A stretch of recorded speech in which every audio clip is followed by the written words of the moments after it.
بسم الله والصلاة والسلام على رسول الله سيدنا محمد عليه الصلاة والسلام. صباحكم أمل ونشاط وكل حيوية إن شاء الله. صباحكم زي الفل. لو أول مرة تتابعوني أنا اسمي إيمان وبعمل روتينات في القناة وطبخ، وعائشة بنتي بتطلع في فيديوهات، فيا رب إن شاء الله المحتوى يكون عاجبكم، فما تنسوناش من الدعم إن شاء الله والاشتراك في القناة. النهاردة إن شاء الله فيديو عبارة عن اللي هو ترتيب الدولاب بتاع الأطفال زي ما انتوا شايفين كده. ده طبعا بعد ما ترتب. فترتيب ما بين الشتوي والصيفي ده بيبقى صعب جدا، انا عارفة. بيبقى مليان كلاكيع بقى وكراكيب، بالذات اللي عندهم اطفال قوي، اللي هو الحاجة بتبقى بتشوفيها صغرت لا دي كبرت. تفضلي تحايلي عليهم لغاية ما هما يقيسوا، ولما يقيسوا تقعدي تحطي هنا الكبير وهنا الصغير وهكذا.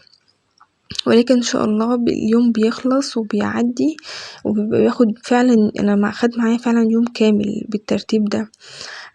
بس في الاخر بيطلع بالنتيجة المرضية اللي انا ببقى حباها، وبتقعد معاكي بقى طبعا طول الشتاء.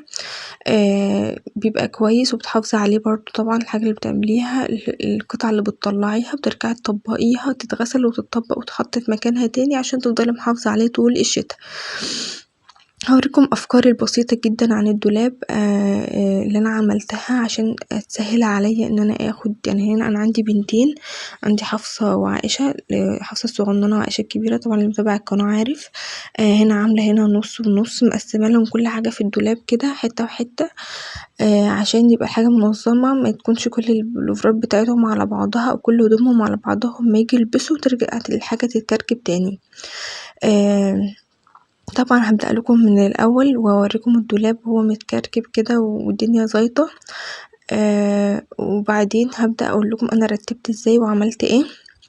طبعا اول حاجة انا كنت السنة دي حاطة الشتوي مع الصيفي، يعني عاملة رف ورف يعني، بس حطاهم في نفس الدولاب. ولكن بقى انا قلت بقى لا، انا هشيل بقى، مش هحط الاتنين تاني مع بعض عشان اسيب مساحة في الدولاب ابقى براحتي فيها، والدولاب يبقى مترتب كويس. ويبقى عندي رفوف زيادة. فانا نزلت الاتنين، الصيفي والشتوي، وبدأت ان انا ارتب. الشتوي طبعا الشتوي اللي انا منزلاه مسكته طبقته، وشفت اللي على مقاسهم ومسكتهم طبقتهم زي ما انتوا شايفين كده. وبعد كده طبعا مسكت الصيفي قمت رايحة مطبقاه وعيناه بتاني بقى في شنطة كده بتجيبيها، اللي هي زي شنطة البطاطين اللي بتبقى نازلة الأيام دي، بتقومي رايحة عاينة فيها، وممكن تحطيهم فوق الدولاب، تحطيهم تحت السرير، عينيهم في جنب وخلاص. المهم إن عشان ايه يوسعلك مكان للدولاب وتاخدي راحتك فيه. زي ما انتوا عارفين أصلا هدوم الشتوي بتبقى مكلكعة وكبيرة أصلا، فبتاخد مكان لوحدها، فالدنيا مش ناقصة. وهنا طبعا حاطلهم اللي هي فرشة السرير بتاعة الأطفال هنا. وايه تاني هكمل لكم اهو. بعد كده ده منظر بقى الدولاب قبل ما يتعمل. عايزه اقول لكم كان مكركب بطريقه فظيعه، لان انا كنت حاطه شتوي وبدأ الجو كمان يسقع، فبدأت اخد القطع اللي هي محتاجينها يدفوا بيها او كده اطلعها من وسطهم، فبدأت الدنيا تتكركب وهكذا. وزي ما انتوا شايفين كنت حاطه كمان مفارش اوضه النوم بتاعتي حطاها مع عندهم. فكانت الدنيا مكركبة. انا شلتها طبعا وهحطها في اوضه النوم الكبيره، هتشوفوها طبعا في الدولاب في ترتيب الدولاب الكبير. ان شاء الله هنزله لكم قريب برضو، ان شاء الله يعجبكم. ده منظر طبعا قبل ما ارتب.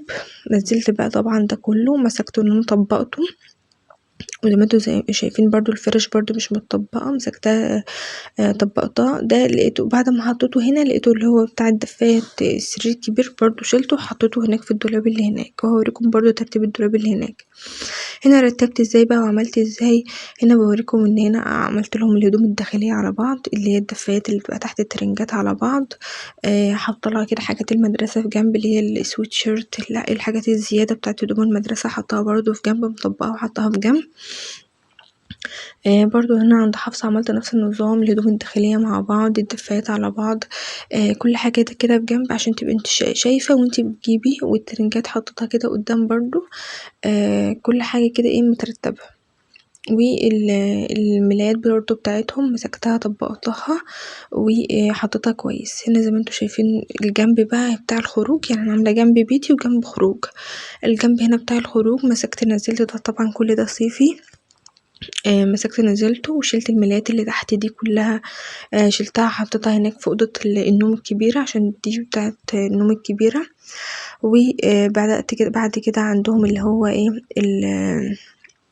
بتاع ده الفوانيس، حاجات كده واخداها من الحضانة، شهادة تقدير، حاجات كده واخداها كتير حطيتهالها كلها فوق وحطيتلها الشنط بتاعتها قدامها.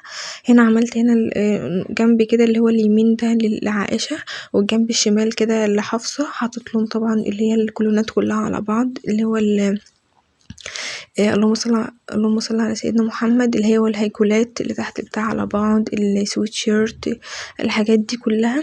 وهنا برضو رتبت الجنب الأولاني، النص الأولاني كده لحفصة الصغيرة والنص التاني لعائشة الأكبر، وحطيت لهم الشوزات تحت. أنا كنت حطاها في درج قبل كده في البتاع بس لقيت التهوية مش قوي، غير ان انا اصلا لما بيجي يقلعوا الشوز بسيبه بره يتهوى قبل ما انا اعينه، بس لقيت هنا المنظر احلى واوسع فحطيت لهم الشوزات تحت كده يبقى يعرفوا يختاروا منها لما يجوا يخرجوا. وبكده يبقى كده خلصت. هنا حطيت الدفاية بتاعة الأطفال فوق البديل يعني بس. ويا رب يكون الفيديو عجبكم وسهل وخفيف. انا عارفه بياخد وقت كبير ومتعب مش زي الصور خالص والتصوير، ولكن لما بتتعمل بتريح النفسيه كده وبترتاحي وبيفضل معاكي بقى نضيف كده وحافظه عليه. لو وصلت لغايه هنا متنسيش اللايك والاشتراك في القناه ومتنسوناش من الدعاء، واستنونا في كل جديد ان شاء الله، واستنونا ان شاء الله في روتين الدولاب الكبير هيعجبكم برضو ان شاء الله. والسلام عليكم ورحمه الله وبركاته.